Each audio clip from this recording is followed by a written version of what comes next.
Lyon et de Bordeaux avaient elles aussi décidé de fermer leurs berges à la circulation. Voyons donc le bilan de cette opération avec Jean-Baptiste Bouvet et Mickaël Merle. Regardez. Voilà à quoi ressemblaient les berges du Rhône il y a 10 ans. 2000 places de stationnement en plein air. Bruno Voisin, sociologue, s'en souvient. On avait des gens qui faisaient du dépannage sauvage de voitures, qui faisaient leur vidange. Il y avait des stands pour régler les phares. C'était assez glauque, sale, nauséabond. Cet espace est aujourd'hui transformé en une vaste promenade. 5 km végétalisés traversent Lyon du nord au sud. Pour faire taire les critiques, 2 parkings souterrains ont été créés.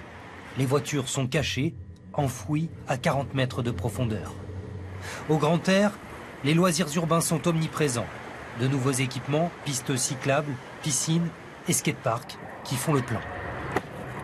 Le cadre il est sympa avec le Rhône à côté et tout, c'est cool. Puis il y a des gens qui viennent voir, ça fait du spectacle, ça fait toujours choquant d'avoir des gens qui nous applaudissent, c'est cool. Pourquoi ils viennent tous vers nous? Parce que... Ce petit air de campagne à la ville séduit aussi les familles.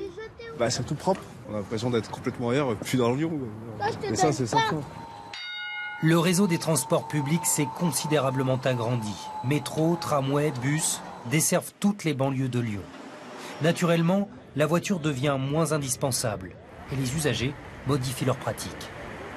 On n'est plus du tout dans une ville qui fonctionne de façon fractionnée, métro, boulot, dodo. On va au travail en même temps qu'on fait du vélo ou qu'on fait du jogging.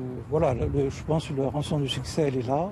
Bordeaux aussi a fait sa révolution paysagère. Avant, après. Terminé donc l'héritage des 30 Glorieuses où la voiture était reine. Depuis 2010, la circulation a été réduite de 40%. Pour décongestionner ce centre-ville, 2 nouveaux ponts ont été construits sur la Garonne. Désormais, c'est le tramway qui serpente dans le centre-ville. Rapide, confortable, moins polluant, plus silencieux que le bus et presque victime de son succès. Il faudrait que ça aille plus vite, qu'il y en ait plus, qu'il y ait moins d'attente. En 6 ans, depuis que j'habite ici, ça a énormément changé, c'est beaucoup mieux desservi. C'est très facile d'accéder partout en très peu de temps. Une métamorphose urbaine où les friches industrielles de la Garonne sont devenues des quartiers populaires attractifs. Au fil du temps, les différents usagers se sont appropriés ces espaces et d'une certaine manière les protègent. Nous avons très peu de dégradation, très peu d'incivilité. D'une certaine manière, les usagers défendent l'espace. De nouveaux aménagements qui sont aussi de solides arguments touristiques.